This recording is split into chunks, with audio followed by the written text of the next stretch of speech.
മലയാളത്തിന്റെ വാനമ്പാടി കെ.എസ്. ചിത്രയ്ക്ക് ഇന്ന് 62ാം പിറന്നാൾ.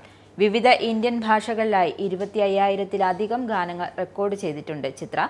മറുഭാഷക്കാരുടെയും പ്രിയങ്കരിയാണ്.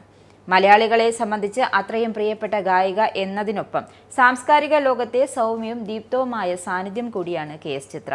കാലത്തിനൊപ്പം പ്രായമാകാത്ത സ്വരമാധുരിയുടെ ഉടമയ്ക്ക് പിറന്നാൾ ആശംസകൾ നേരുകയാണ് സമൂഹ മാധ്യമത്തിലൂടെ സുഹൃത്തുക്കളും ആരാധകരും.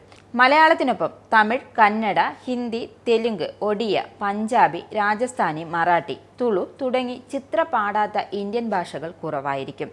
അവിടങ്ങളിലെല്ലാം സംഗീത പ്രേമികൾക്ക് ഓർക്കാൻ ഞൊടി പോലും വേണ്ടാത്ത ചിത്രയുടെ ഗാനങ്ങളുമുണ്ട്. അത് തന്നെയാണ് ഈ ഗായികയുടെ വിജയവും. ദേശീയവും അന്തർദേശീയവുമായ നിരവധി പുരസ്കാരങ്ങൾ പല കാലങ്ങളിലായി ചിത്രയെ തേടിയെത്തിയിട്ടുണ്ട്. 6 ദേശീയ പുരസ്കാരങ്ങളും 43 സംസ്ഥാന പുരസ്കാരങ്ങളും 10 ഫിലിം ഫെയർ അവാർഡുകളും ചിത്രയ്ക്ക് ലഭിച്ചിട്ടുണ്ട്.